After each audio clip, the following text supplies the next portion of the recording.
Bienvenue sur Inspiration Natsarim où sur cette chaîne, nous partageons le fruit de nos recherches afin de contribuer à l'édification de la communauté, du corps du Messie, afin de fortifier la foi et de vous encourager à marcher sur ce chemin ancien, dans la vérité de Yah. Aujourd'hui, je vous propose quelque chose d'assez unique et je dois le dire de vraiment précieux. C'est à nouveau une traduction d'une conférence assez connue dans le milieu anglophone et encore plus dans la communauté Natsarim nazoréenne, mais je ne crois pas que ce soit le cas du côté francophone et on aurait bien tort de s'en priver. Si je m'y suis mise, je l'ai fait passer avant d'autres vidéos parce qu'une sœur m'a un petit peu boostée pour ça et je la remercie.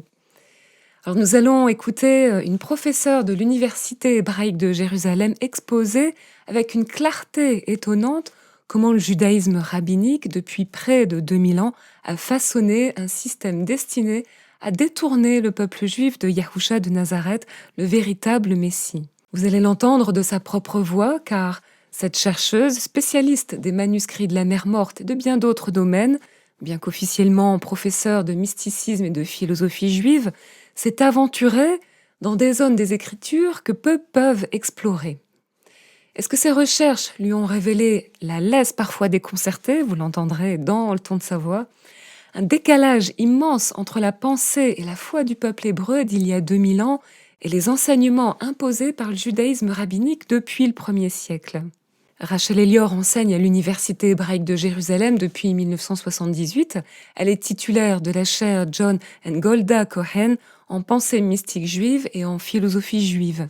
Ses recherches portent sur le mysticisme juif ancien, les manuscrits de la mer morte, la littérature et Chalot, le messianisme à travers les âges, des mouvements comme le sabbatéisme ou le hassidisme, et même le rôle des femmes dans la culture juive. Autant dire que sa voix a un poids immense dans les milieux universitaires. Alors évidemment, Rachel Elior ne reconnaît pas Yahusha comme Messie et gardez bien ça à la conscience quand vous allez écouter. Elle a été formée et élevée dans le judaïsme rabbinique et son approche reste souvent historique ou sociologique. Elle ne parle ni de la dimension prophétique des événements, ni de l'alliance vivante avec Yahuwah, ni de l'accomplissement en Yahusha. Mais les informations qu'elle met au jour dans les manuscrits de la mer morte la poussent à réfléchir et à questionner ce qu'on lui a toujours enseigné. Et c'est précisément là que Yahusha vient compléter toutes les pièces manquantes du puzzle. Cette conférence reste extraordinaire, elle nous permet de mieux comprendre la découverte des organisations des rouleaux, les différentes bibliothèques retrouvées à Qumran, le rôle central des prêtres tsadokites, l'effacement progressif de cette mémoire par la tradition rabbinique et la fracture profonde entre l'ordre sacerdotal ancien et le nouvel ordre pharisien. Tout au long de cette vidéo, j'ajouterai donc mes commentaires à l'écran pour replacer certaines notions dans le cadre de l'Alliance, pour souligner des aspects prophétiques laissés de côté, ou pour vous aider simplement à discerner les trésors spirituels derrière les faits historiques. Si ce contenu vous édifie, surtout n'oubliez pas de vous abonner, de liker, de commenter et de partager, de faire vivre cette chaîne. C'est une petite chaîne, c'est un petit geste pour vous, mais pour nous, en tant que petite chaîne, ça fait vraiment une énorme différence pour aider l'algorithme YouTube à faire connaître ces enseignements, ces informations à d'autres chercheurs de vérité. Alors merci à vous. Alors c'est une conférence à la fois historique et théologique qui pose des bases solides pour comprendre les enjeux spirituels, culturels et messianiques autour des Écritures et de leur transmission. J'espère que ce partage vous fortifiera dans votre foi et vous aidera à mieux saisir pourquoi tant de personnes élevées dans le judaïsme peinent encore à reconnaître Yahusha comme le Messie. Entrons sans plus attendre dans cette première partie de conférence passionnante.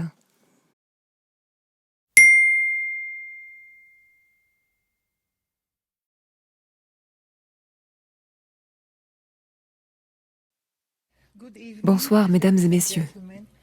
Je suis très heureuse d'être ici. C'est un grand honneur et un grand plaisir. Je voudrais commencer par exprimer ma profonde gratitude envers beaucoup d'entre vous qui êtes ici, ceux qui m'avaient invité à Chicago il y a de nombreuses années et ceux qui m'ont invité aujourd'hui. La Fédération juive, l'école de théologie, le professeur Golb, ma chère amie Madame Léona Rosenberg, de nombreuses personnes qui ont été très aidantes très amicale et très encourageante. Le professeur Rick Rosengarten, mon ami le professeur Paul Mendes-Flor et beaucoup d'autres qui ont été les plus aidants et les plus bienveillants pour faciliter ce séjour académique et cette conférence publique. Merci à vous tous et bien sûr à la doyenne Margaret Mitchell qui préside ce programme. J'ai eu la joie de profiter de l'accueil fantastique comme chercheuse invitée à l'école de théologie de Chicago. Merci beaucoup.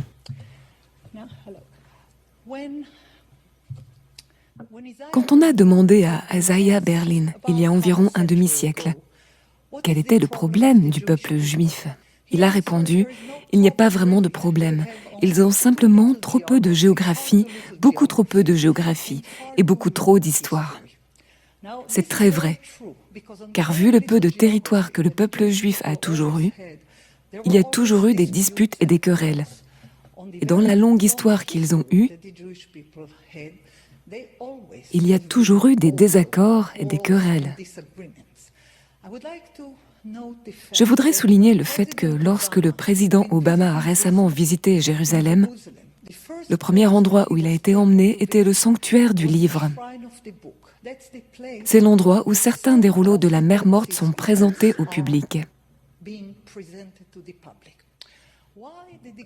Pourquoi le gouvernement d'Israël a-t-il choisi d'emmener le président Obama d'abord au sanctuaire du livre pour voir des rouleaux tels que le rouleau d'Isaïe ou le rouleau des fils de la lumière contre les fils des ténèbres et d'autres rouleaux magnifiques? Parce qu'en réalité, on peut dire, je cite, que ces rouleaux sont un témoignage de l'ancienneté des racines juives dans la terre à l'ouest du Jourdain. Il n'y a pas de preuve écrite plus ancienne que les rouleaux de la mer morte, attestant la présence du peuple juif dans le pays d'Israël au premier millénaire avant l'ère commune.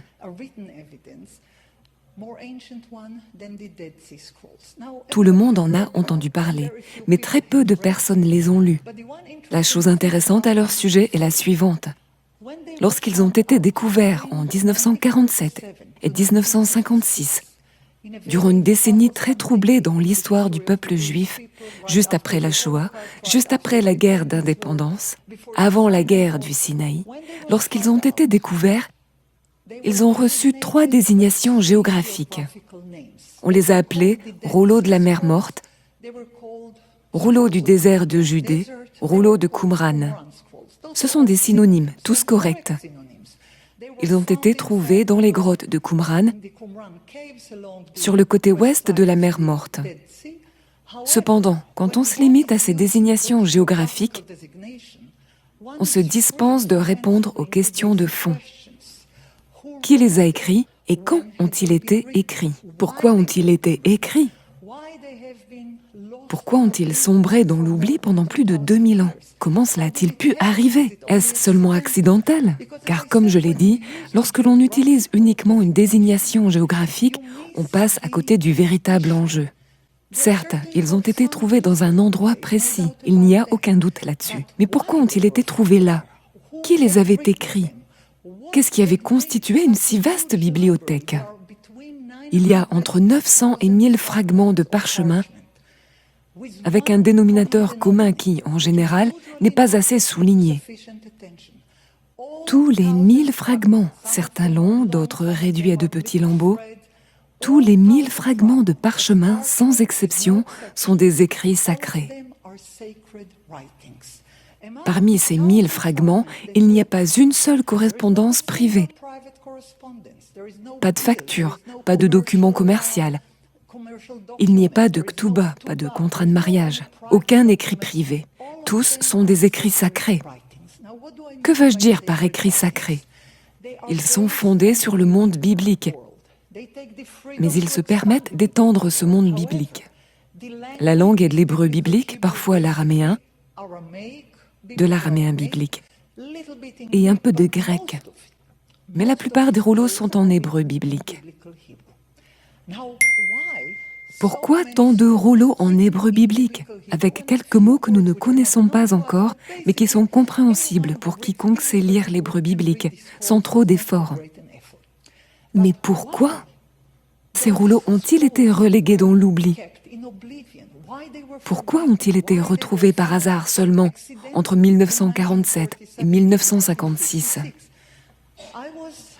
Je me suis interrogée sur cette question. Je voudrais commencer mon exposé en exprimant ma profonde reconnaissance envers les 120 chercheurs qui ont travaillé ensemble à l'échelle internationale pour mettre au jour, trier, transcrire, traduire et tenter de comprendre ces 1000 fragments de parchemin. C'était un travail énorme, identifier, éditer, traduire, puis essayer de comprendre ce que l'on éditait et traduisait. Car lorsqu'on a sous les yeux un texte connu, ce n'est pas très compliqué. Mais lorsqu'on fait face à un texte inconnu, c'est une autre histoire. Comment éditer un texte que l'on n'a jamais vu auparavant? Quel pourrait être son contexte? La question qui m'intéressait était la suivante. Il y a là une immense bibliothèque. Aucun auteur n'est clairement identifié dans la recherche en dehors de mentions générales. On a fait des associations vagues, mais rien de précis. En tant que bibliothécaire, je me suis posé une question. Imaginons que ce soit des livres. Aujourd'hui, nous avons 40 volumes de la série d'Oxford appelée DGD, Discoveries of the Judean Desert. La plupart sont parus seulement dans les années 1990 et dans la première décennie de ce siècle. Avec ces nombreuses preuves textuelles réparties en 40 volumes, tout est désormais accessible à tous. Tout le monde peut lire ces transcriptions. Il n'est pas nécessaire d'être spécialiste de l'araméen, de l'hébreu ancien ou de l'exégèse biblique. Quand on a toutes ces bibliothèques sous les yeux, et c'est une nouveauté des 15 dernières années, que la bibliothèque complète soit disponible, je me suis donc posé cette question de bibliothécaire. Comment la classer? Quelle serait la division générale, très générale? Car lorsqu'on a 1000 textes, on ne peut pas les diviser en 1000 catégories. On se demande alors quels sont les dénominateurs communs de groupes de textes. Comment pourrais-je les classer de manière générale? Je propose de les diviser selon le contenu des rouleaux, ce qui a du sens, non pas selon les présupposés sur qui les aurait écrits, mais selon une simple logique de bibliothécaire. Comment les identifier? Comment les décrire? Sur quelle étagère les ranger? Je propose donc de les répartir sur 5 grandes étagères. Chacune de ces étagères pourrait ensuite être subdivisée, mais en gros, lorsqu'on se demande « Qu'avons-nous là face à ces 1000 fragments de parchemin ?» Certains longs comme un rouleau de Torah, d'autres minuscules, parfois plus petits qu'une page. Nous avons environ 1 millier de pièces différentes. Comment les grouper? Je commencerai par l'évidence et le connu, pour aller vers l'inconnu. Je suggère de les diviser en 5 groupes. Le premier groupe est la bibliothèque biblique. Nous avons eu de la chance de trouver des témoignages sur parchemin de toute la bibliothèque biblique. Chaque fois que je dis « Bible » ou « biblique », je parle seulement de l'Ancien Testament, les 24 livres de l'Ancien Testament. Nous en avons retrouvé 23 parmi les rouleaux de la mer morte. Le livre d'Esther n'a pas été retrouvé, et probablement pour une bonne raison, sur laquelle je reviendrai plus tard. Cependant, les 23 autres livres sur les 24 sont présents. Pas toujours dans la même tradition textuelle que celle que nous connaissons. Il y a de légères variations, certains livres étant plus diversifiés que la tradition biblique canonique. Cependant, si l'on considère l'ensemble, on peut dire que les personnes qui ont déposé ces rouleaux dans les grottes avaient accès à toute la bibliothèque biblique. Et souvenons-nous que la Bible a été rédigée tout au long d'un millénaire avant l'ère commune, mais n'a été canonisée dans une version finale qu'après la destruction du Temple. La Bible était écrite sur des rouleaux, non pas comme un seul livre, mais sur des rouleaux distincts. Le rouleau de Jérémie, le rouleau d'Isaïe, le rouleau de la Genèse. Nous avons retrouvé des fragments de tous les livres de la Bible, à l'exception du rouleau d'Esther. Pourquoi cela? Le rouleau d'Esther ne contient pas le nom de Dieu. C'est une raison valable pour ne pas l'inclure, car tous les autres livres bibliques contiennent une référence directe ou indirecte à la parole divine, à l'autorité divine ou à la révélation divine. Le livre d'Esther, lui, n'en contient aucune. Or, dans une bibliothèque qui ne contient que des écrits sacrés, un livre sans référence divine n'est pas un écrit sacré et par conséquent n'aurait pas été inclus. Je vais passer rapidement sur la partie biblique, car vous la connaissez déjà. Je dirais seulement que quiconque travaille sur n'importe quel livre, parmi les 24 de l'Ancien Testament, aurait grand intérêt à consulter l'édition de Qumran des Écritures, car elle contient de petites et grandes différences qui apportent une lumière remarquable. Plus encore, environ 1/5 de la collection concerne des livres bibliques avec des variantes textuelles très intéressantes, des traditions textuelles qui nous étaient totalement inconnues avant la découverte des rouleaux. Par exemple, nous avons un rouleau d'Isaïe très proche de la tradition biblique connue, mais aussi un autre rouleau d'Isaïe qui présente des différences significatives. Que signifient ces différences? Elles montrent que différentes communautés possédaient différentes recensions de la Bible. Il n'y avait pas qu'un seul rouleau canonique d'Isaïe. Il y avait plusieurs versions. C'est très intéressant et nous l'ignorions. Nous connaissions bien sûr la Septante, nous connaissions la version samaritaine, mais nous ne savions pas qu'il existait d'autres versions hébraïques, légèrement différentes de la tradition biblique connue. Mettons maintenant de côté la partie biblique, car c'est celle que nous connaissons le mieux et qui est la plus simple. Je voudrais passer au deuxième groupe, qui est partiellement connu. Il s'agit de ce qu'on appelle les écrits parabibliques. Nous en avions une idée vague, nous connaissions des collections appelées pseudo-épigraphes ou apocryphes, dans lesquelles des livres comme 1 Enoch, Jubilé ou le Testament des 12 patriarches avaient été transmis dans diverses langues, de l'Antiquité à nos jours. Nous n'avions pas connaissance de leur origine hébraïque. Nous n'avions jamais eu accès à l'origine hébraïque du livre des Jubilés, ni à l'origine araméenne du livre d'Enoch. Nous étions fascinés de découvrir parmi les rouleaux de la mer Morte les origines hébraïques ou araméennes de cette littérature pseudo-épigraphique. Nous savions qu'un jour, il avait existé un livre de Jubilé, un livre d'Enoch, le Testament des 12 patriarches, mais nous n'avions pas accès à leur source originelle.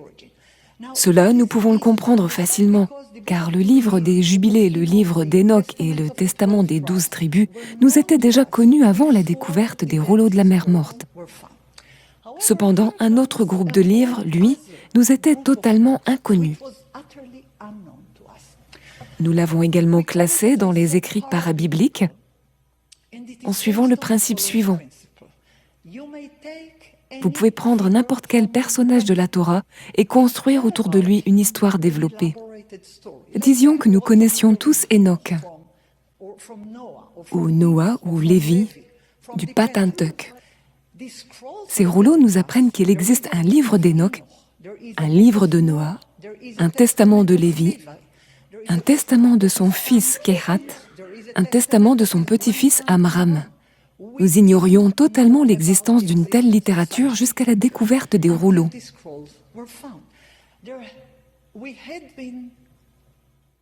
Nous avons ainsi reçu l'incroyable révélation que, avant l'ère commune, tous ces rouleaux, ou la très grande majorité, avaient été rédigés au 2e et 1er siècle avant l'ère commune,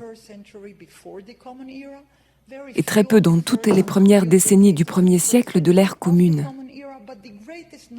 Mais la plus grande partie des rouleaux remonte bien aux 2 derniers siècles, avant l'ère commune. Et comme je l'ai dit, des copies d'anciens livres bibliques y ont aussi été retrouvées. Concernant maintenant ce deuxième groupe que j'évoquais, les écrits parabibliques, nous avons découvert qu'il existait à l'époque une liberté de créativité qui nous était totalement inconnue. Ce n'était pas du midrash, ni de l'exégèse, ni une homélie, ni de la halacha. Ce n'est rien de ce que nous connaissions jusqu'alors. C'est quelque chose de nouveau. La liberté de raconter à nouveau l'histoire biblique, de la développer. Nous ne connaissions pas l'existence d'un tel système de liberté créative avant la découverte des rouleaux.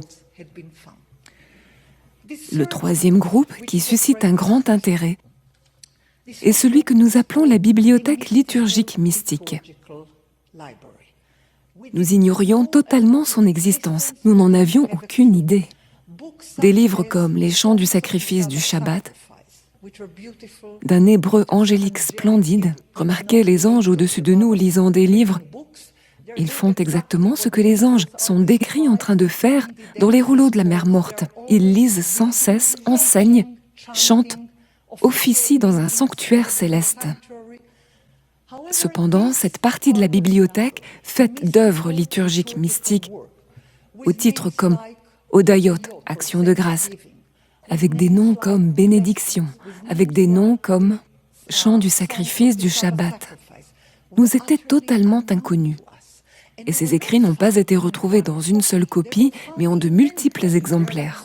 Il y a plusieurs copies des chants liturgiques du Shabbat, plusieurs exemplaires du rouleau des hymnes d'action de grâce, de très nombreux rouleaux de psaumes contenant bien plus de psaumes que ceux que nous connaissons. Les 150 psaumes que nous connaissons dans la Bible sont évidemment d'une grande importance, mais il en existe beaucoup d'autres, inconnus jusqu'ici, dans cette magnifique section liturgique de la bibliothèque. J'ai appelé ce groupe liturgique mystique. Mais que signifie exactement mystique ? C'est une bibliothèque, ou plutôt une littérature qui franchit les frontières. Les humains et les anges y travaillent ensemble, chantent ensemble, officient ensemble. Ce n'est pas quelque chose dont nous avions été informés dans la bibliothèque biblique, telle qu'elle nous est parvenue par la tradition. Les anges sont essentiels dans cette bibliothèque. On y lit des phrases comme « Les saints anges sont dans leur conseil » ou « Les saints anges sont au milieu d'eux ». Ceux qui ont rédigé ces traditions vivaient avec la conscience des anges pour des raisons très particulières que j'expliquerai un peu plus tard. En décrivant les différentes étagères de la bibliothèque, la première est la bibliothèque biblique, la deuxième, la bibliothèque parabiblique, la troisième, la bibliothèque liturgique mystique qui contient une liturgie angélique, la quatrième, une bibliothèque polémique que nous ne connaissions absolument pas. Nous ignorions totalement que les Juifs avaient écrit des livres comme la guerre des fils de la lumière contre les fils des ténèbres, ou encore des livres appelés Pesharim, commentaires, où ils parlent des gens du mal contre les gens de justice, où ils décrivent un prédicateur prêtre, un grand prêtre prêcheur, appelé Moreh Tzedek ou Kohen Tzedek, maître de justice ou prêtre de justice, qui s'oppose à un prédicateur du mal ou prêtre du mal. Nous n'avions aucune donnée historique justifiant de tels noms. C'était une surprise totale. Nous ne savions pas qu'une telle littérature existait. Il y a, comme je l'ai dit, le rouleau de la guerre des fils de la lumière contre les fils des ténèbres, qui est un exemple de cette bibliothèque polémique, ou encore les rouleaux connus sous le nom de Pesharim, commentaires, qui réinterprètent les visions prophétiques pour l'avenir en les reliant aux événements vécus par ceux qui écrivaient ces rouleaux. Il existe de nombreux autres documents polémiques, mais le fait est que tout cela nous était totalement inconnu. Nous ignorions qu'il existait une immense littérature de débats et de conflits. Le mot polémique vient du grec polémos, qui signifie guerre. C'est donc une littérature guerrière, une littérature agressive, où un groupe combat ardemment un autre. Nous n'avions aucune connaissance historique d'une telle situation avant la découverte des rouleaux de la mer morte. Nous avons par exemple un livre appelé Apocryphe d'Ézéchiel, où il est écrit en hébreu «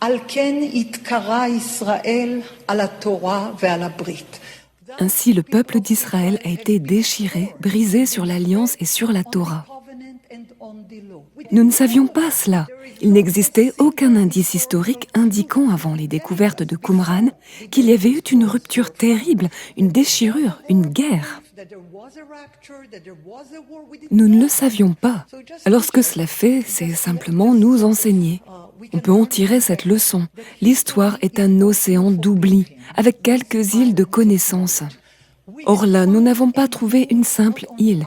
Nous avons découvert un nouveau continent, totalement inconnu jusqu'alors. Avant cela, nous connaissions bien sûr le livre des Maccabées, non pas dans le canon hébraïque, mais dans le canon grec.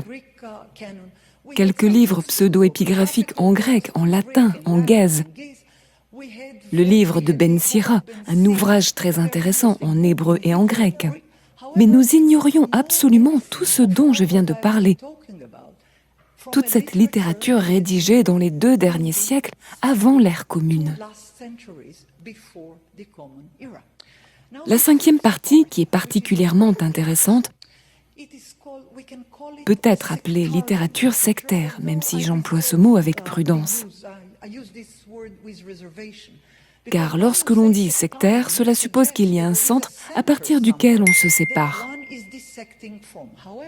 Or, si l'on regarde les années 175 avant l'ère commune, ou 110 avant l'ère commune, ou 90 avant l'ère commune, où se trouvait exactement ce centre du peuple juif?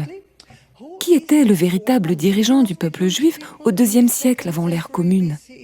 Y avait-il un consensus sur une autorité centrale? La réponse est non. Il n'y avait aucun consensus sur le leadership du peuple juif au IIe siècle avant l'ère commune. Au 1er siècle avant l'ère commune, c'était une période de grands bouleversements et de transformations historiques considérables. Pour résumer en 1 ou 2 phrases, en 175 avant l'ère commune, le roi Antiochus Épiphane, Antiochus IV, roi séleucide, avait conquis la terre d'Israël et imposé sa vision d'un ordre bureaucratique. Il voulait nommer ses propres hommes dans le temple, car le temple était vu comme un lieu où l'on offrait des sacrifices pour le roi. Pas pour un roi juif, mais pour le souverain en place, selon la perception d'Antiochus. Il voulait aussi prélever des taxes liées au service du temple. Il voulait organiser le royaume selon un calendrier unique, le calendrier lunaire de l'Empire grec, qui était leur système depuis des siècles. Lorsqu'il s'est approché du temple de Jérusalem, il a ordonné aux prêtres officiants, Jason III, de célébrer le service selon ce nouveau calendrier lunaire. Mais le grand prêtre a refusé en disant « Nous ferons tout ce que vous voulez, mais nous ne pouvons pas officier dans le temple selon un calendrier lunaire, car nous avons un système différent. » Le livre de Daniel, chapitre 7, décrit de façon allusive cette révolution survenue sous le règne d'un roi qui voulait changer les lois et les temps, changer les calendriers et les coutumes ancestrales.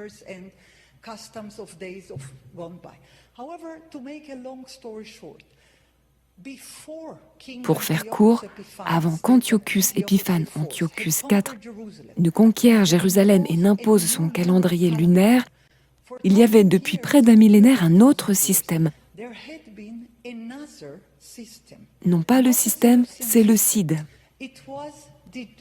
C'était donc le temple à Jérusalem. Nous n'en avons pas beaucoup plus que ce qui est écrit dans l'historiographie biblique. Nous savons des choses sur le temple depuis l'époque de David. Nous savons des choses sur le temple grâce au livre des rois et au livre des chroniques. Nous avons beaucoup plus de traditions concernant le temple, mais nous ignorons encore de nombreux détails. Les rouleaux de la mer Morte nous apportent des éléments nouveaux sur le temple. Ils nous disent que le temple était organisé selon un calendrier solaire. Je ne souhaite pas donner de verdict sur ce point, s'il s'agit d'une réalité historique remontant jusqu'au jour de David, ou si c'est une projection de l'époque des gens qui ont rédigé ces rouleaux. Je n'en sais rien. Je me contenterai de dire que dans les rouleaux de la mer Morte, nous avons de nombreux documents qui parlent d'un calendrier solaire précalculé commençant au printemps. Alors que le calendrier juif, que vous connaissez tous, commence en automne. Le calendrier juif actuel commence à l'automne au mois de Tishri. Pourtant, le calendrier biblique déclare explicitement que l'année commence au printemps. Dans le livre de l'Exode chapitre 12, il est dit que le calendrier commence au printemps, au premier mois de l'année. Lorsque l'année débute par une déclaration divine du début de la liberté, de l'époque de la liberté. Cela est donné au moment de l'histoire de la sortie d'Égypte, en chemin pour devenir une nation libre. C'est alors qu'un calendrier est introduit et il est dit « Ce mois-ci, le mois du printemps, est le chef de l'année, le premier des mois. » On devait toujours commencer à compter à partir de ce premier mois. Aujourd'hui, les Juifs comptent selon un autre calendrier qui commence en automne, au 7e mois. L'année débute par une fête appelée Rosh Hashanah. Or, dans la Bible, la fête du premier jour du 7e mois est appelée le jour de commémoration des trompettes, Yom Teruah, son rapport avec un début d'année. Cependant, le point que je veux souligner est le suivant. Les personnes qui ont écrit les rouleaux, et ce n'était pas une seule personne ni un seul groupe, étaient nombreuses, avec de nombreuses mains et de nombreux livres. Lorsqu'on se pose ensuite la question, après avoir identifié ces 5 étagères, la bibliothèque biblique, la parabiblique, la liturgique mystique, la polémique et la sectaire. La sectaire étant celle de ceux qui se définissent comme membres de l'Alliance face à ceux qui s'en détournent.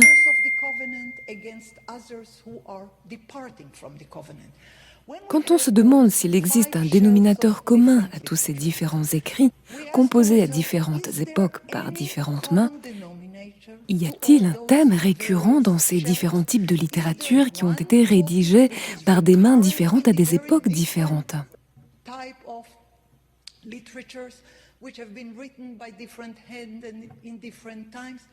La réponse est oui. Il y a plusieurs éléments qui reviennent dans différents genres littéraires, rédigés par différents auteurs et à différentes époques. Et le plus frappant est la présence d'un calendrier solaire. Un calendrier que les rédacteurs attribuent à un passé mythique et très ancien. Les auteurs du livre d'Enoch, appelé Enoch éthiopien, parce qu'il nous a d'abord été connu dans la langue gaze, une langue sémitique d'Éthiopie, dans les chapitres 72 à 82, nous parlent en détail du calendrier de 364 jours. Dans le rouleau des psaumes retrouvé à Qumran, qui appartient à un genre totalement différent, un ensemble de psaumes supplémentaires non connus dans la Bible, dans la colonne 27 exposée au sanctuaire du livre, on nous dit que David, roi d'Israël, décrit comme sage, poétiquement inspiré et prophète, aurait composé 364 chants quotidiens, un pour chaque jour de l'année. Il aurait en plus composé 52 chants sacrés pour chacun des Shabbats de l'année et 18 chants spéciaux pour les fêtes. Dans un genre tout à fait différent encore, le livre des Jubilés, qui est parabiblique, parce qu'il raconte à nouveau le récit de la Genèse, on nous dit que Noah est resté dans l'arche 364 jours, répartis équitablement en 4 saisons de 91 jours, commençant au printemps. C'est la même chose pour le rouleau des classes sacerdotales, qui fonctionne sur un calendrier de 364 jours. C'est aussi le cas d'une lettre appelée Quelques observations sur les actes de la Torah. qui commence par un calendrier nous indiquant que la première semaine de l'année commence au printemps, avec 52 semaines dans chaque année, et qu'à chaque semaine, une classe sacerdotale différente sert, selon un calendrier de 364 jours. La centralité du calendrier solaire ne peut pas être exagérée. Dans la bibliothèque de Qumran, comme je l'ai dit, dans divers genres et modes littéraires, l'importance du calendrier est constamment mise en avant. Cependant, deux questions se posent. Premièrement, pourquoi ont-ils choisi un calendrier de 64 jours, alors que tout le monde savait déjà très bien que l'année comptait 365 jours? C'était un fait bien connu dans l'Antiquité. La réponse, c'est que c'était un calendrier sacerdotal divisé selon les cycles sacerdotaux de Seth. Car s'il y avait quelque chose de sacré dans ce calendrier sacerdotal, c'était bien cette structure en multiples de Seth. L'alliance entre Elohim et son peuple repose sur ce principe. Tous les 7 jours, on doit cesser de travailler pour le Shabbat. Et pendant les 7 premiers mois de l'année, il y a 7 rendez-vous sacrés où le travail est interdit. Selon la loi biblique, ces 7 rendez-vous dans les 7 premiers mois sont Pessah, c'est la première Pâque. La deuxième, c'est Chag HaMatzot, la fête des pains sans levain. La troisième, c'est la présentation de la gerbe, l'Omer. La quatrième, c'est Shavuot, la fête des semaines, Pentecôte. La cinquième, c'est Yom Teruah, le jour de la commémoration des trompettes, appelé plus tard Yom HaZikaron. La sixième, c'est le jour des expiations, Yom Kippour. Et la septième, c'est Sukkot, la fête des cabanes, des tabernacles. Chacune de ces 7 fêtes a une date précise, un jour exact. Elles se trouvent toutes dans les 7 premiers mois de l'année. Que se passe-t-il d'autre pendant ces 7 premiers mois? Les 7 espèces dont la terre d'Israël est bénie y croissent toutes durant cette période. Ainsi, la symbolique des cycles de Seth est d'une importance extrême. Mais cela ne s'arrête pas au Shabbat et aux 7 rendez-vous sacrés de l'Éternel dans les 7 premiers mois de l'année. Elle se poursuit avec la 7e année, la Shemitah, ou année de Jachère, durant laquelle il est interdit de travailler, et elle se poursuit avec l'année du Jubilé, après 7 cycles de 7 années. À la 50e année, après 49 cycles de Shemitah, vient le grand Jubilé. C'est ce principe des divisions éternelles en multiples de 7 qui constitue pour les auteurs du livre des Jubilés, des rouleaux des classes sacerdotales et des rouleaux des psaumes retrouvés à Qumran le fondement même de l'Alliance. Car pour eux, compter les divisions éternelles du temps en cycle de 7 est l'obligation la plus sacrée, le fondement même de l'Alliance. Dans ce contexte, lorsque le grand prêtre qui officiait au temple a reçu l'ordre de changer le calendrier, il a répondu « Je ne peux pas changer le calendrier. C'est l'alliance, c'est le fondement du peuple. C'est sur cela que l'alliance a été conclue. » Mais le roi n'était pas du genre conciliant ni adepte de la démocratie. Il a dit « Je suis le roi, c'était le roi Antiochus IV, et j'imposerai mon calendrier. » Pour une raison fiscale, pas religieuse, uniquement pour collecter les taxes et pour unifier mon empire sous un seul calendrier administratif. Et il y avait autre chose, il voulait un anniversaire tous les mois, selon son calendrier. Les rois ptolémaïques avaient ce privilège, ils pouvaient célébrer leur anniversaire chaque mois et non chaque année comme nous. Shearer avait écrit là-dessus il y a de nombreuses années en étudiant les rois séleucides. Ils avaient le privilège d'avoir chaque mois le jour correspondant à leur naissance marqué par une célébration qui était aussi une occasion de collecter des taxes dans le cadre des cérémonies officielles. Rien de tout cela n'aurait pu se faire dans le temple. Il a expulsé le grand prêtre issu de la maison de Tzadok qui officiait dans le temple, le dernier grand prêtre selon l'ordre biblique. L'ordre biblique nous dit qu'Aaron, fils d'Amram, fils de Kehat, fils de Lévi, fut le premier grand prêtre. Son fils, Pinchas, fut le deuxième grand prêtre. Son fils Éléazar fut le troisième. Puis son fils Avishua, puis Bouki, Uzi, Raria, Merayot, Aritouv. Voilà les noms des grands prêtres officiant de père en fils, de génération en génération, jusqu'au dernier grand prêtre, Onias III, fils de Shimon, fils d'Onias II, fils d'un autre Merayot, et ainsi de suite. Le grand sacerdoce, selon l'ordre biblique, officiait dans le temple depuis environ 1000 ans, depuis le temps d'Aaron, selon l'historiographie biblique, jusqu'à Onias III, qui fut évincé, déposé du grand sacerdoce.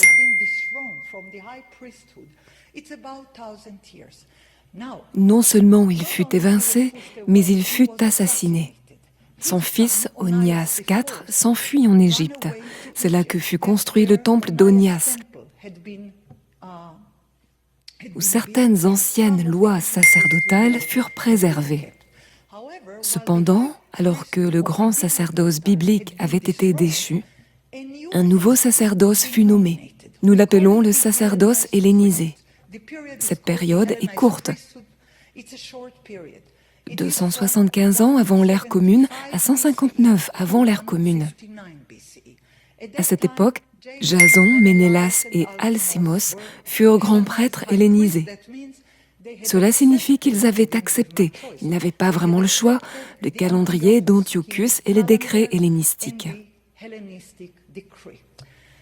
Un groupe connu sous le nom de Hachmonéens s'est alors levé et a déclenché une guerre vers 167 avant l'ère commune. Elle dura jusqu'en 164. Quand la guerre prit fin, il n'y eut plus de prêtres hellénisés, mais, surprise, une toute nouvelle dynastie sacerdotale. On l'appelle Maccabéenne ou Hachmonéenne, c'est la même chose. C'est un groupe qui n'a rien à voir avec le sacerdoce biblique. C'est là la fracture, la rupture. C'est le contexte dans lequel les rouleaux de la mer morte ont été rédigés. Car ce qui constituait Israël biblique jusqu'en 164 avant l'ère commune, époque où le livre de Daniel fut écrit, prit fin avec la destruction du grand sacerdoce et la nomination de ces trois grands prêtres hellénisés.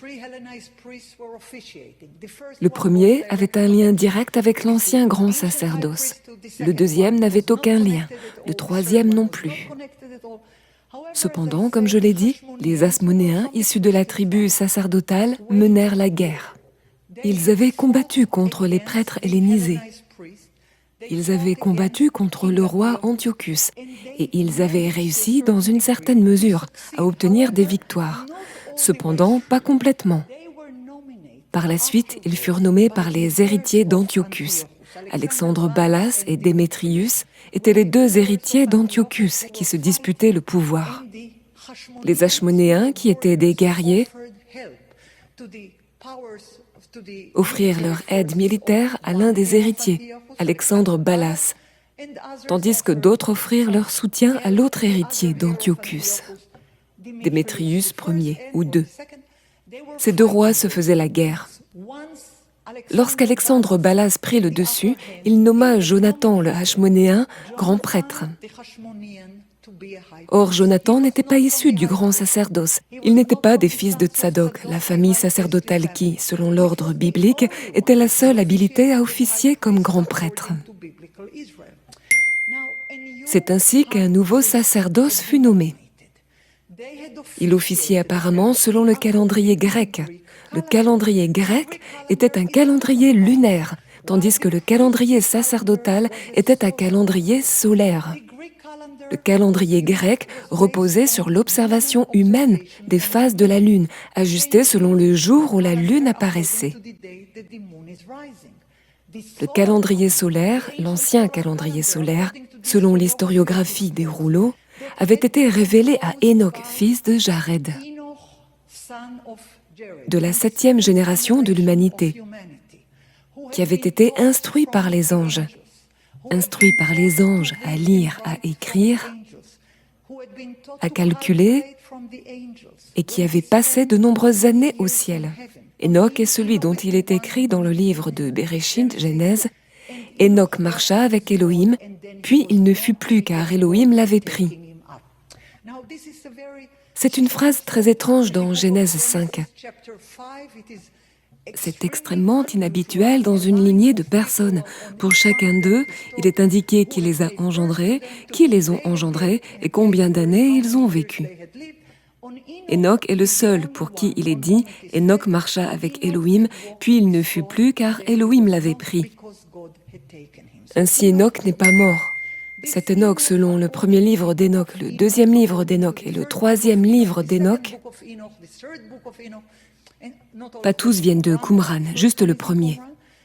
Et selon le livre des Jubilés de Qumran, est celui qui aurait apporté du ciel le calendrier de 364 jours. C'est ce qu'on appelle le mythe du calendrier, qui revendique une origine très ancienne et céleste. Enoch était resté 1 année sur terre après avoir passé de très nombreuses décennies au ciel. Il passa 1 année sur terre pour enseigner le calendrier à son fils Mathusela, qui l'enseigna ensuite à son fils, puis à son fils. C'est le calendrier ancien du sacerdoce ancien, le sacerdoce antédiluvien. Selon les rouleaux de la mer morte, il y avait un grand sacerdoce avant le déluge. Le dernier était Malkitsédek. Il fut emmené au ciel pour y garder le calendrier. Selon eux, Abraham avait rencontré Malkitsédek au jour d'Abraham. Il est désigné Kohen Le'el Elyon Malkitsédek, grand prêtre du Très-Haut. Et il avait reçu la connaissance des écrits sacerdotaux anciens. Alors c'est un mythe. C'est au-delà de ce que dit la Bible. Mais pour ceux qui ont écrit les rouleaux de la mer morte, le mythe du calendrier était d'une importance capitale. Rien n'était plus important. Ainsi, Enoch l'avait rapporté du ciel, comme cela est détaillé dans le livre d'Enoch. Enoch l'avait appris des anges. Comme l'explique le livre des Jubilés, Enoch est considéré comme un prêtre de justice dans certains manuscrits de la mer morte. Parmi les nombreuses choses qu'on décrit sur lui, il est également le premier homme à avoir appris à lire, à écrire et à calculer. Le premier à offrir l'encens, celui qui a inauguré le culte céleste dans le temple du ciel. Et il y a de nombreuses autres histoires à ce sujet, parlant de l'origine très ancienne du calendrier de 364 jours, soit 52 semaines, parfaitement précalculées et ordonnées. Les gens qui croyaient en ce calendrier solaire précalculé pensaient que c'était une chose non négociable, absolument non négociable. Ils quittèrent Jérusalem. Ils emportèrent avec eux, à un moment que nous ne connaissons pas exactement, des écritures provenant de la bibliothèque du temple. Elles leur appartenaient, car ils officiaient dans le temple depuis des années et des années. Ils continuèrent à écrire. Ils élaborèrent sur la tradition biblique et l'étendirent. Et lorsque nous demandons, après un large regard sur ces 1000 fragments de parchemin, constituant des centaines de livres, qu'ont-ils que nous n'avons pas?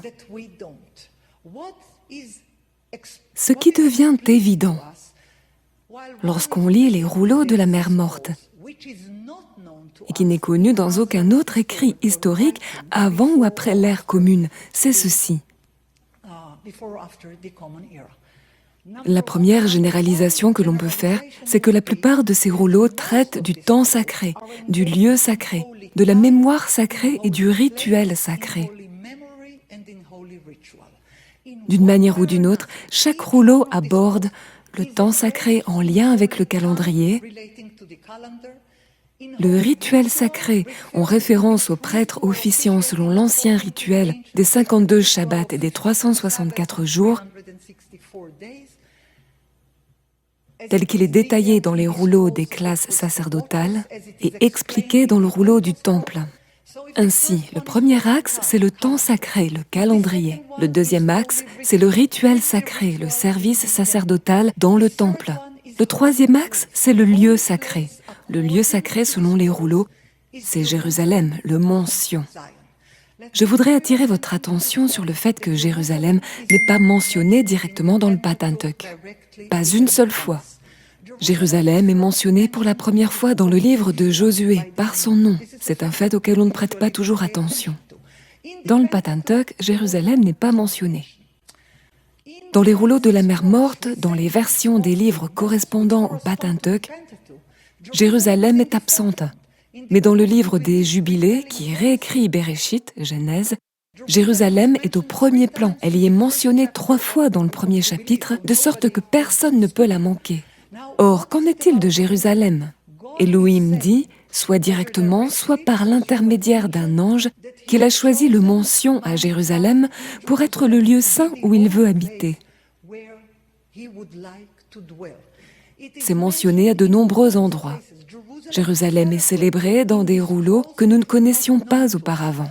Jérusalem est célébrée dans un rouleau appelé Nouvelle Jérusalem. Jérusalem est célébrée dans le livre des Jubilés et dans divers autres textes. La question posée par les chercheurs est: pourquoi Jérusalem n'apparaît-elle pas dans la version canonique de la Bible? Le lieu sacré a 2 dimensions. Une dimension terrestre géographique, Jérusalem, le mont Sion. L'autre est une dimension céleste. 7 sanctuaires célestes correspondant au mont Sion et à son temple terrestre. Sur terre, nous avons un temple avec un seul char divin porté par les chérubins. Dans les rouleaux, notamment dans les chants liturgiques du Shabbat, il est question de 7 firmaments, 7 sanctuaires, 7 temples et 7 chars divins des chérubins. Dans les écrits mystiques, on multiplie par 7 ce qui avait été perdu sur terre. Il n'y avait plus de temple à Jérusalem pour les prêtres de la maison de Tsadok à partir de 175 avant l'ère commune, après que le dernier grand prêtre, Onias III, eut officié puis ait été déposé, en 175 avant notre ère. Dès lors, leur seul temple était dans le paradis, dans les sanctuaires célestes, ou en correspondance avec les anges, ils officiaient. Une énorme partie de la littérature des rouleaux de la mer Morte est ainsi centrée sur les anges. Pourquoi? Les anges sont appelés par un nom très intéressant et évocateur. Pour les locuteurs hébreux, ils sont appelés les anges, ce qui signifie prêtres des sacrifices. Les anges sont donc désignés comme des prêtres des sacrifices. Alors, ils n'offrent pas des animaux comme cela se faisait dans le temple. Ils offrent de l'encens, de la liturgie. L'ordre de la liturgie sacrificielle correspond à l'ordre des sacrifices dans le temple. Un texte comme les chants liturgiques du Shabbat correspond ainsi aux offrandes du Shabbat dans le temple, telles qu'elles étaient désignées selon l'ordre biblique des sacrifices. Ainsi, tout ce que les prêtres faisaient sur terre et qu'ils n'étaient plus autorisés à faire, ceux qui étaient associés à la maison de Tsadok, considéraient que cela se poursuivait au ciel, accompli par les anges. Pour eux, le culte sacerdotal, qui est éternel, les cycles éternels des Shabbats, des jubilés, des rendez-vous fixés par Yahuwah et des années de relâche se poursuivent au ciel, accomplis par des anges qui fonctionnent selon les cycles du calendrier. Ce qui avait été perdu sur terre est donc perpétué dans le ciel.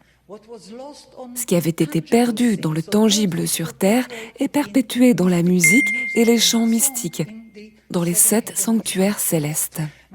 Alors, ce sont là des écrits d'un genre particulier. Les 52 chants du Shabbat sont décrits dans le rouleau des psaumes. Ces chants eux-mêmes que nous avons retrouvés ont été rassemblés dans une belle édition par Carol Newsom, intitulée Songs of the Shabbat Sacrifice.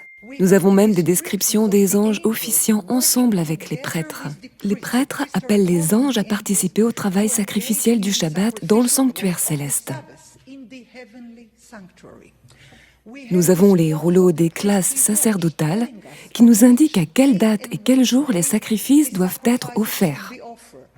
Nous avons le rouleau du temple qui nous décrit ce qui se passe exactement dans le temple en lien avec le service sacrificiel, l'ordre, la manière de faire, les dates, etc.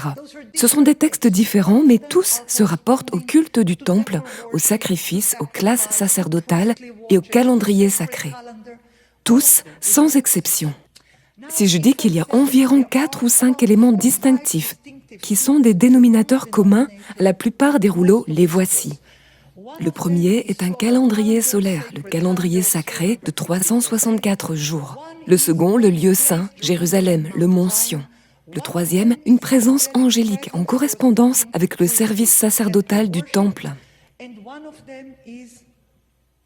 Quatrième, une mémoire sacrée liée aux origines du sacerdoce. À Qumran, on commence le sacerdoce avec Lévi et non avec Aaron, son petit-fils. On commence le sacerdoce antédiluvien avec Enoch. On termine le sacerdoce antédiluvien avec Malkitsédek. Nous avons trouvé le rouleau de Malkitsédek à Qumran. Il est un prêtre ange. Et il y a de très nombreux anges mentionnés. Ce qui est intéressant, c'est que dans la littérature rabbinique, écrite, éditée et composée dans les premiers siècles de l'ère commune, mise par écrit plus tard mais discutée, transmise oralement et éditée dans ces premiers siècles, il n'y a pas d'ange. Je parle de la Mishnah et de la Tosefta. Il n'y a pas d'ange, pas de paradis, pas de Enoch, pas de calendrier. Tout ce qui était si important pour les prêtres est complètement absent des strates anciennes du judaïsme rabbinique. Pour revenir un peu en arrière, j'ai dit que les anges sont présents dans chacune des sections de cette littérature.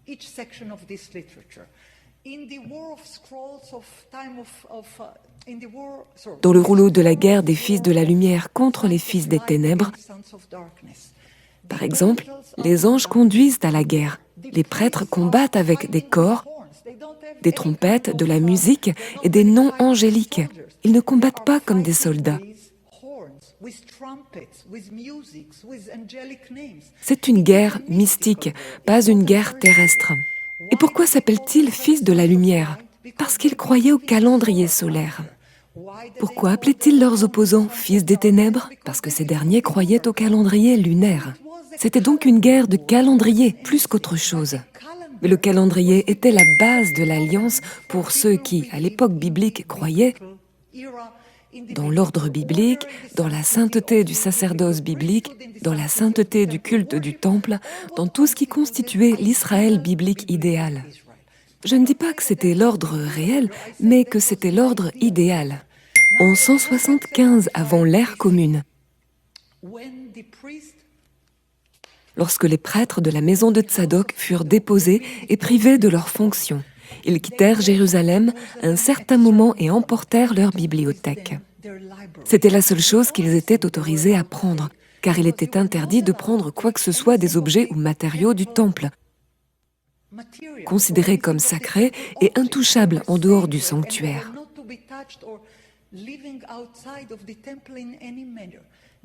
La seule chose qui n'était pas restreinte par la loi biblique, c'était les livres de la bibliothèque du temple. Nous savons, grâce au père d'Antiochus, Antiochus le Grand, qu'il avait accordé une exemption fiscale aux scribes du temple. Cela nous montre qu'il y avait bien un temple, une bibliothèque du temple, et des scribes du temple. Apparemment, ils ont emporté cette bibliothèque. Il n'y avait pas de plus grande bibliothèque biblique à Jérusalem. Ce que nous avons retrouvé à Qumran, c'est d'abord et avant tout une immense bibliothèque composée de divers types de textes. Mais supposons que les rouleaux bibliques, cet énorme ensemble de près de 270 rouleaux bibliques, couvrant 23 livres, aient été retrouvés à Qumran.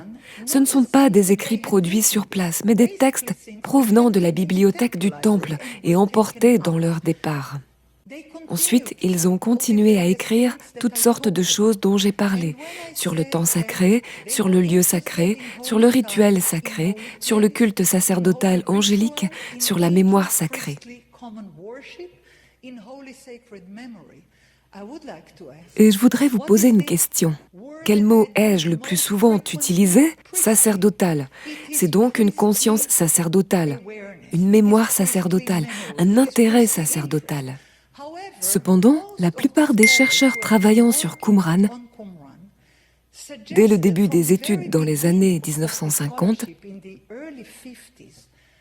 ont proposé d'associer ces textes aux Esséniens. Or, le terme essénien n'existe pas en hébreu. Les Esséniens nous sont présentés pour la première fois dans les écrits de Philon d'Alexandrie, qui décrit des milliers de personnes vivant dans tout le pays d'Israël et chez qui la mesure de bonté ou de vertu s'était largement répandue. Eh bien, j'aimerais bien savoir où exactement Philon voyageait, où il a vu toutes ces grandes vertus. Car de ce que nous savons du pays d'Israël au 1er siècle, à l'époque de Yahusha, à l'époque des rabbins, à l'époque des pharisiens, on ne peut pas dire que c'était vertueux, loin de là. Mais Philon dit que 4000 d'entre eux vivaient dans tout le pays d'Israël. Philon a écrit dans la première moitié du 1er siècle de l'ère commune. Le deuxième témoignage sur les Esséniens vient de Pline l'Ancien. Pline était un grand historien, un militaire, un écrivain reconnu. Dans son ouvrage Histoire naturelle, il nous dit qu'il connaissait, ou avait entendu parler, ou avait vu un groupe de personnes très étranges, les plus étranges qu'il connaissait, qui vivaient le long de la côte occidentale. Leur nom, Esséniens. Comme je l'ai dit, le mot essénien n'existe dans aucune source hébraïque ou araméenne. Philon dit que ces Esséniens vivaient depuis des générations, menant une vie étonnamment célibataire, sans femme et sans enfants. Pline dit la même chose, ce sont des moines, des célibataires. Le troisième témoin, et je le fais rapidement car je sais que je dois conclure, c'est Joseph. Philon est le premier témoin, Pline est le second témoin, et Joseph est le troisième témoin. Joseph nous dit, de manière plus détaillée, que parmi les Juifs du pays d'Israël, il y avait un groupe appelé Esséniens, extrêmement vertueux, illustres par leurs mœurs, leurs idéaux et leur vie idéale. Ils aiment les personnes âgées, prennent soin des malades et des pauvres, ils n'acceptent pas les enfants parmi eux. La plupart des hommes n'ont pas de femmes, très peu en ont, mais la plupart n'en ont pas. Ils ne croient pas aux femmes, ce sont essentiellement des célibataires, des moines. Mais ce qui est étrange, c'est que ces gens extraordinaires, que Philon affirme connus depuis les jours de Moïse dans son ouvrage Hypothética, ces milliers d'individus qui, selon Pline, ont vécu pendant des milliers d'années et qui, selon Joseph, sont partout, ne sont pas mentionnés dans le Nouveau Testament, pourtant rédigés exactement à la même époque que les écrits de Pline et Joseph. Ils ne sont pas mentionnés dans la Mishnah, ils ne sont pas mentionnés dans la Tosefta, ils ne sont pas mentionnés dans les rouleaux de la mer morte. Ils sont uniquement mentionnés en grec et en latin par Philon, Joseph et Pline. Il est donc facile de faire une conjecture. Nous avons ici la description d'un peuple sans livre, et là des livres sans auteur. Les gens ont donc fait ce lien. Nous avons entendu parler des Esséniens à travers 3 sources importantes. Cependant, il n'existe pas un seul fragment de livre, pas une seule phrase qui leur soit attribuée ou citée par qui que ce soit. Encore moins un livre ou un morceau de parchemin qu'ils auraient eux-mêmes écrit. En revanche, nous savons qu'il y avait un tel groupe grâce, comme je l'ai dit, à 3 témoins importants. Mais aucune écriture de leurs mains n'est disponible. D'un autre côté, entre 1947 et 1956, environ 6000 manuscrits d'un genre inconnu avaient été découverts à Qumran, le long de la mer Morte. Aucune attribution immédiate d'auteur ne leur avait été donnée, même s'il suffisait de les ouvrir et de les lire. Cependant, il était très difficile de les ouvrir et de les lire, car bien qu'ils aient été découverts en 1947 et 1956, ils n'ont été mis à disposition de la communauté scientifique qu'à partir des années 1990. et plus largement encore dans les années 2000. Je ne vais pas entrer dans tous les conflits autour de cela. Je dirais simplement qu'ils n'étaient pas disponibles. Seuls quelques-uns avaient pu les lire et ceux qui les avaient lus disaient « Il est écrit partout, les prêtres de la maison de Tsadok et leurs alliés ». Il est question du temple, des prêtres tsadokites, de l'Israël biblique, des sacrifices, des prêtres et des anges, des 12 enfants de Jacob et de l'Alliance biblique. Alors pourquoi devrait-on les attribuer aux Esséniens qui ne sont en rien associés au calendrier solaire, au temple, au sacerdoce, ni à une quelconque dimension belliqueuse? Ces rouleaux contiennent des écrits polémiques, très belliqueux, pleins de critiques contre ceux qui suivent un calendrier différent, ceux qui sont considérés comme des traîtres de l'Alliance. Or, rien de tout cela n'est même suggéré dans les descriptions des Esséniens. Cependant, dans l'histoire de la recherche, durant les 2 premières décennies, il faut rappeler que les chercheurs juifs n'étaient pas autorisés à travailler sur ces rouleaux.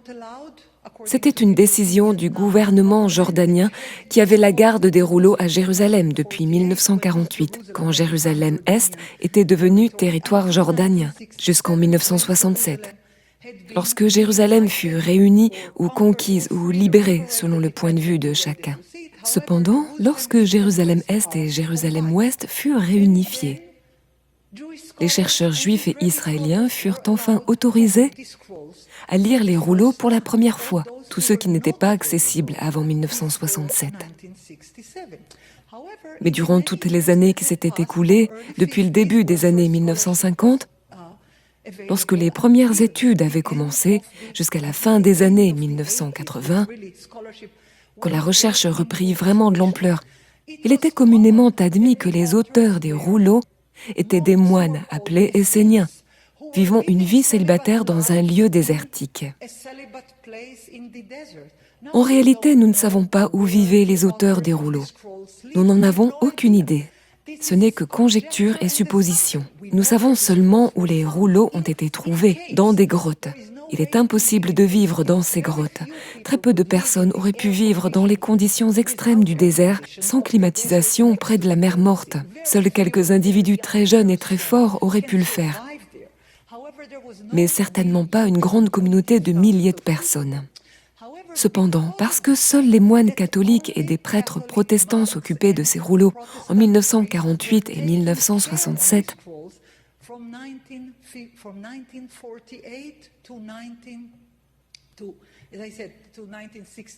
et parce qu'il fallut ensuite longtemps, avant qu'ils ne soient accessibles, une idée s'est imposée que les Esséniens faisaient partie des rouleaux et que les rouleaux appartenaient aux Esséniens. Pourtant, ceci n'est pas vrai. Les rouleaux ne mentionnent jamais le mot essénien, mais ils mentionnent de très nombreuses fois les prêtres de la maison de Tsadok, les enfants d'Aaron, les alliés de Moshe. Ils sont rédigés dans un hébreu biblique, avec des concepts bibliques, mais ils furent associés aux Esséniens parce que les moines qui faisaient un travail remarquable de reconstitution des fragments au musée Rockefeller imaginaient les auteurs des rouleaux comme des moines anciens menant une vie ascétique et célibataire. Or, nous n'avons aucune donnée allant dans ce sens. Les rouleaux parlent de femmes, de famille, de vie communautaire. Il n'y a aucune raison de supposer que tous les auteurs des rouleaux étaient des moines. Cependant, l'histoire de la recherche a ses modes, ses croyances, ses dogmes.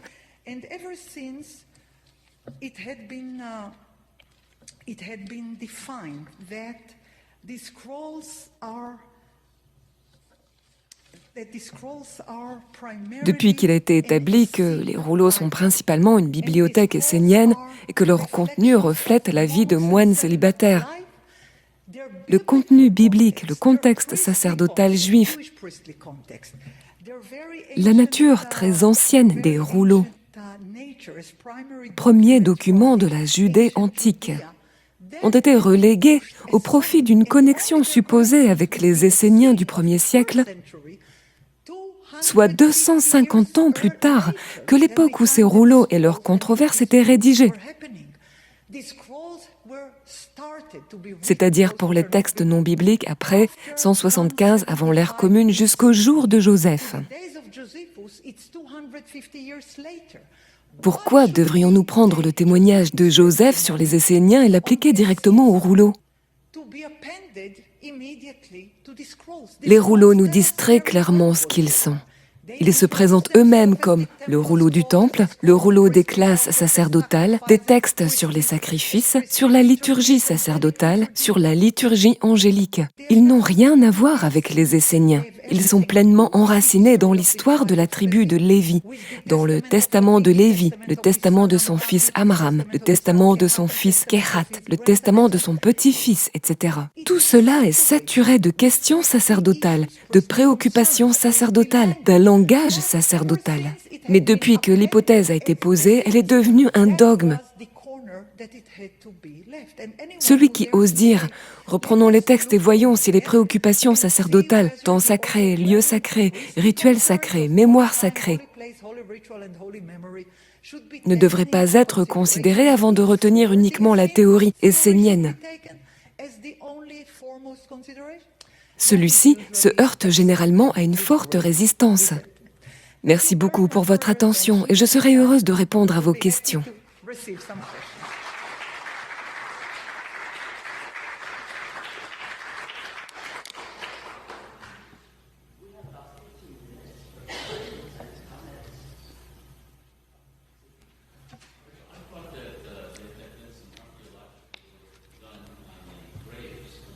Qu'en est-il des tombes des gens? Elles montrent qu'il y avait quelques femmes, mais que la grande majorité étaient des hommes. Est-ce que cela n'est pas en décalage avec les rouleaux, ou est-ce lié?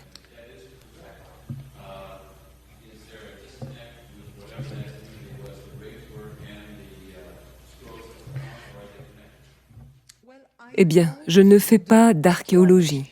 Je n'analyse pas les données archéologiques. Je n'ai aucune expertise en archéologie. Je dirais juste une chose. La communauté qui a enterré ces morts à Qumran a un grand cimetière. Une toute petite partie de ce cimetière a été fouillée. Je ne pense pas que nous puissions tirer des conclusions sur un vaste cimetière en se basant sur une très petite portion fouillée. Et comme je l'ai dit, je ne fais pas d'archéologie. Je m'occupe des textes, pas des restes, pas des pierres. C'est une science à part entière que je laisse aux experts en archéologie.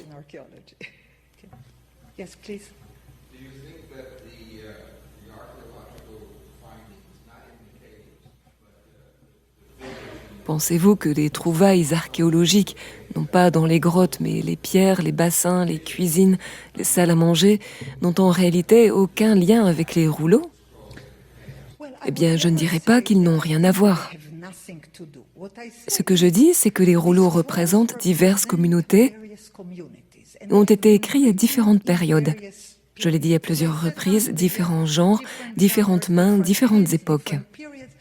Je pense qu'il ne serait pas sage de supposer que tout ce qui est présenté dans ces rouleaux, qui sont si riches, doivent être réduits aux découvertes du site archéologique, qui pourrait tout de suite aussi bien être une forteresse hasmonéenne, un atelier de fabrication de parchemins.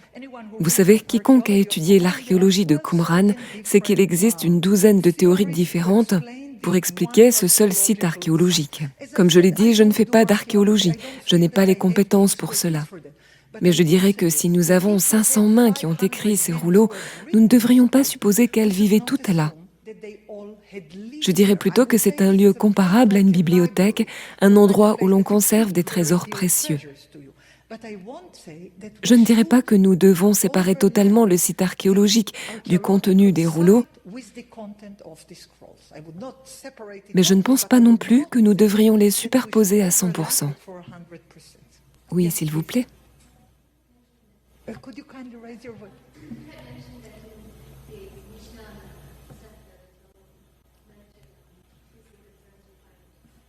Non, j'ai dit qu'il n'y avait pas de mention de paradis, ce qui est très important, d'Enoch, des anges, du calendrier solaire, et Jérusalem le mentionne, et le lieu sacré.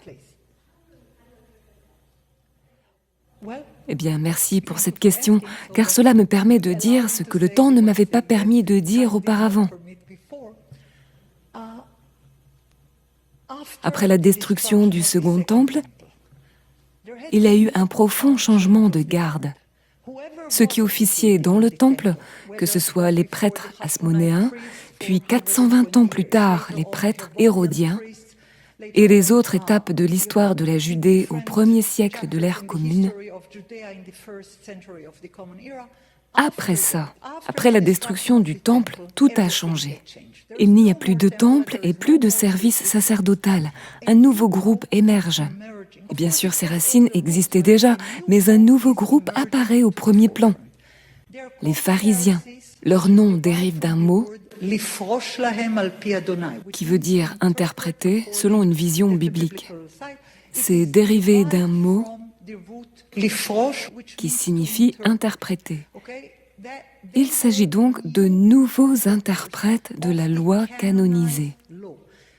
La Bible n'avait pas été canonisée avant le 2e siècle de l'ère commune, sous la forme des 24 livres. Elle aurait été canonisée à l'époque de Rabbi Akiva et Rabbi Yoshua, après Rabban Yohanan ben Zakkai.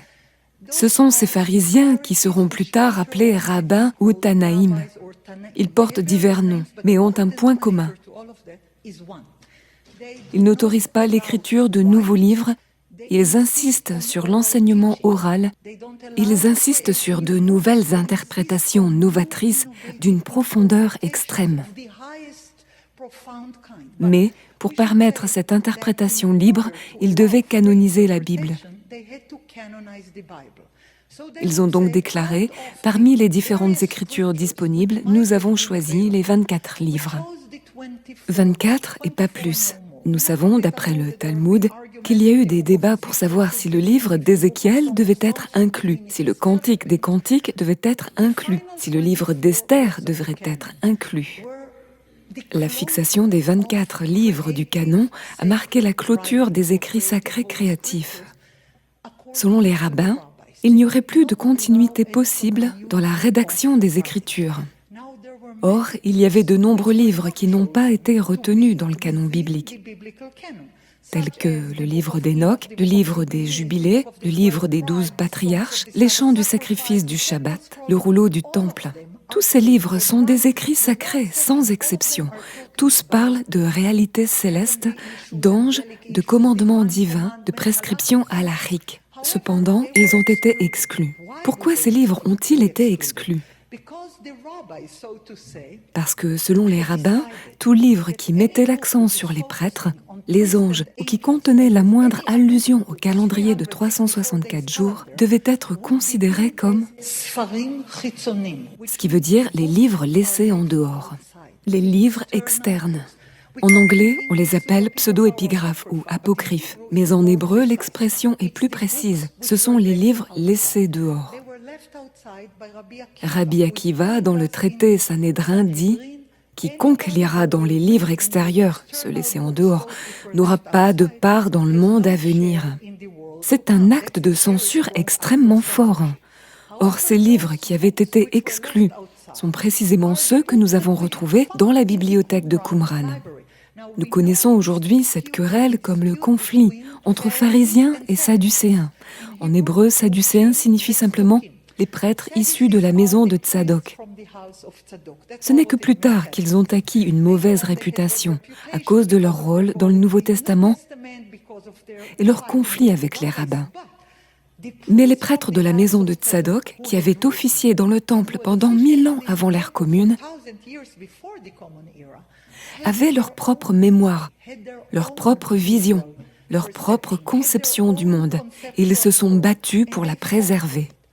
Les rabbins disaient que tout livre contenant le calendrier de 364 jours, tout livre parlant des prêtres, des anges, de Léwi ou des fils de Léwi, de l'œuvre sacerdotale et ainsi de suite, devait bien sûr être mis de côté. Il n'y a pas besoin de cela pour les générations futures. Ils ont choisi les livres qu'ils jugeaient utiles pour les générations suivantes.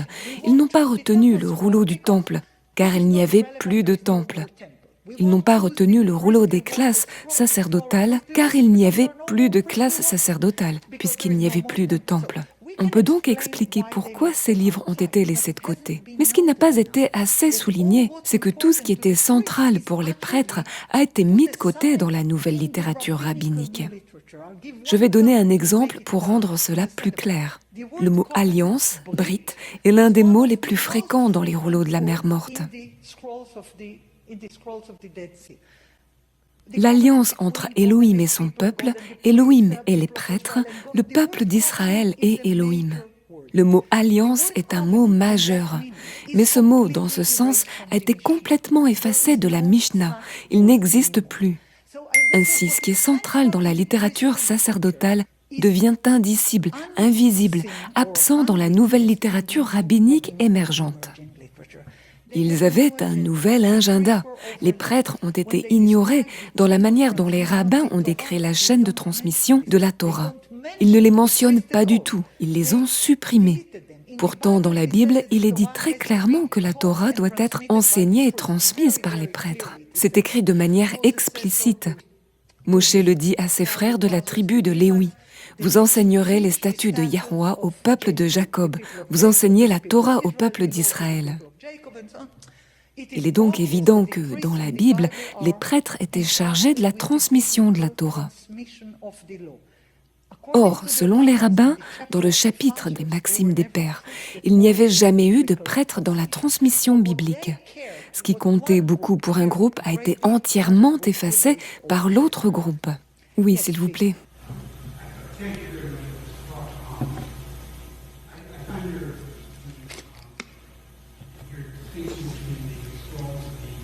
Between the what? I find the differentiation between the scrolls and the EC Yeah. convincing. But what I don't understand, are you suggesting then that the house of Sadok, or did you just suggest that Sadducees are then the authors of the scrolls? Is that, and do we have any independent textual knowledge of this house of Sadok, their literature? Ce que je propose, c'est seulement ce qui est écrit dans les rouleaux. Les rouleaux mentionnent encore et encore les prêtres de la maison de Tsadok et leurs alliés. Des milliers de fois, littéralement, on les retrouve mentionnés encore et encore. Maintenant, je ne dis pas du tout que seuls les prêtres tsadokites ont rédigé ces textes. Bien sûr que non. Des prophètes ont écrit, des poètes ont écrit, des gens de différents talents d'inspiration et de connaissances prophétiques étaient certainement parmi les auteurs, comme nous le savons déjà par la bibliothèque biblique. Cependant, ce que je souligne, c'est que partout où il y a une description directe des personnes à qui s'adresser, les prêtres de la maison de Tsadok et leurs alliés sont toujours en tête. Ainsi, lorsque l'on regarde le rouleau des bénédictions, qui doit être béni en premier? D'abord le grand prêtre de la maison de Tsadok, ensuite les prêtres de la maison de Tsadok et leurs alliés, et en troisième, le chef d'Israël ou une figure équivalente. Ils sont toujours au premier plan. Ils représentent le leadership, ils incarnent Israël biblique, l'idéal de la direction sacerdotale. Je ne sais pas si cela a été toujours ainsi dans la réalité, mais nous savons par la Bible que les seuls grands prêtres qui servaient étaient bien ceux de la maison de Tsadok. C'est un fait bien connu. Quand Ézéchiel parle, dans les derniers chapitres de son livre, 40 à 48, du temple futur, il parle du grand prêtre issu de la maison de Tsadok, ceux qui sont proches d'Élohim et choisis par lui. Aucun autre groupe n'est décrit dans ces termes. Ainsi, les auteurs de ces rouleaux étaient profondément intéressés par l'héritage sacerdotal, les traditions et les légendes autour des prêtres, le culte du temple. C'était leur colonne vertébrale, leur centre d'attention, leur point focal. C'était leur intérêt le plus intrinsèque, et nous devrions respecter cela. Nous ne devrions pas dire que la dimension sacerdotale des rouleaux n'a pas d'importance. Elle en a une parce qu'elle est omniprésente. Nous ne devrions pas dire que cela est secondaire. Ce n'est pas secondaire, c'est central. On peut trouver des traces du temps sacré à travers le calendrier, du temps sacré et du rituel à travers les classes sacerdotales, du rituel sacré à travers les sacrifices du temple et d'autres éléments à chaque page que l'on ouvre. Ainsi, le seul dénominateur commun que l'on peut affirmer à propos des rouleaux retrouvés sur les rives de la mer Morte, c'est qu'ils ont été conservés, copiés, transmis par des personnes qui croyaient en l'Israël biblique idéal et en la complète responsabilité des personnes associées à ce passé conservateur, liées à la maison sacerdotale de Tzadok, de continuer à croire et à travailler ces idées, idées qui, par la suite, ont été reléguées dans l'oubli. Le jour même où les Nations Unies ont déclaré la création de l'État d'Israël, en 1947, les rouleaux ont été découverts. Comme un long shalom, un salut envoyé du passé ancien.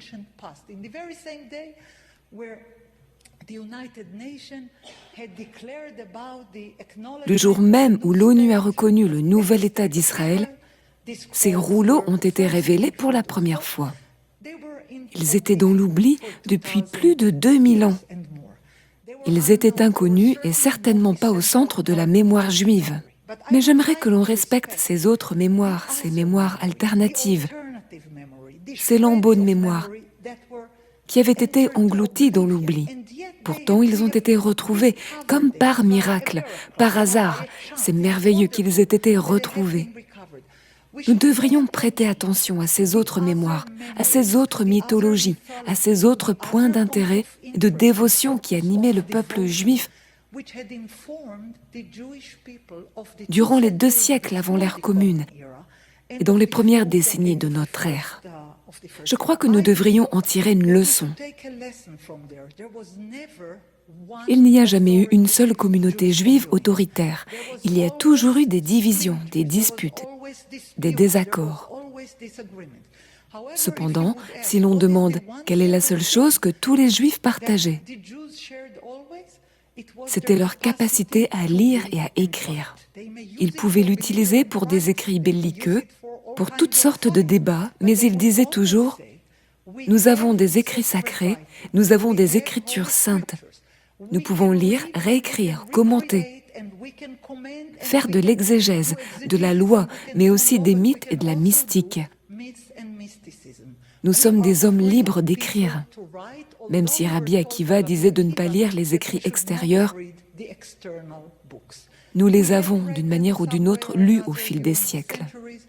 Beaucoup nous étaient inconnus, mais aujourd'hui nous avons la chance de vivre dans un siècle où ils sont facilement accessibles à tous ceux qui s'intéressent à l'histoire ancienne et à la manière dont on peut traverser les vagues et les tourments du destin historique.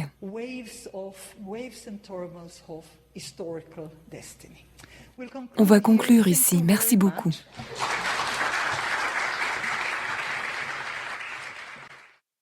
Donc voilà, vous l'avez entendu. Comme par hasard, depuis le début des années 2000, une multitude de fragments douteux a envahi le marché et a été surmédiatisée, au point que de nombreux titres de presse ont jeté le discrédit sur l'ensemble des manuscrits, brouillant les pistes et alimentant la confusion. Cette manipulation médiatique a créé un voile de suspicion alors que les rouleaux authentiques de Qumran sont incontestables et continuent de révéler des vérités majeures sur le sacerdoce légitime, le calendrier divin et l'attente messianique qu'il porte. Ne vous contentez pas des bruits du monde, prenez le temps de les examiner vous-même et laissez leur contenu parler. On réalise alors que l'accumulation de faux ne tient pas face à la richesse et à la cohérence de ce qu'il révèle. Rachel Elior explique que les rabbins des premiers siècles ont supprimé, censuré, effacé tout ce qui concernait la prêtrise depuis Enoch jusqu'à Lévi. Pourquoi ? Parce qu'ils ne voulaient pas que le peuple comprenne le rôle de Yahusha. Réfléchissez à cette stratégie. C'est l'ennemi qui, en inspirant ces doctrines mensongères, a tout fait pour couper les générations suivantes de la compréhension du plan de Yahuwah. Rachel Elior, avec ses recherches, met cela en lumière sans même le réaliser pleinement. Et à force d'étudier les Écritures anciennes, elle semble se rapprocher de la vérité. Il ne lui manque que de découvrir dans le Nouveau Testament comment Yahusha a accompli cette prêtrise éternelle annoncée dès les psaumes et par les prophètes. Le problème, c'est que sans ces livres censurés, Enoch, Jubilé, le Testament des 12 patriarches, on perd énormément de clarté et de cohérence sur le rôle sacerdotal céleste de Yahusha et sur l'articulation entre sacerdoce lévitique et sacerdoce de Malkitsédek, dont il est le prêtre suprême. Enoch parle du prêtre céleste et des ordres célestes qui annoncent le rôle d'intercesseur. Jubilé retrace la transmission du sacerdoce depuis Adam jusqu'à Lévi, établissant la légitimité du sacerdoce et la continuité prophétique. Le testament des 12 patriarches annonce un prêtre messie de l'ordre de Malkitsédek qui surpassera l'ordre lévitique. Sans ces écrits, l'épître aux Hébreux devient obscur ou incomplet pour le lecteur moderne. Cette vérité a été volontairement cachée de sorte que le message de la bonne nouvelle soit déformé, d'abord par le rabbinisme, puis par les dérives théologiques du catholicisme avec l'introduction d'idées païennes comme le sacrifice humain ou la transsubstantiation. Et c'est aussi là que beaucoup se trompent encore aujourd'hui. Ils confondent le système pur et prophétique de Yahweh avec les sacrifices païens destinés à apaiser les dieux en colère. Le plan divin n'a jamais été un sacrifice humain pour calmer sa fureur, mais l'accomplissement parfait d'une prêtrise éternelle en Yahusha pour restaurer la communion entre le Créateur et son peuple.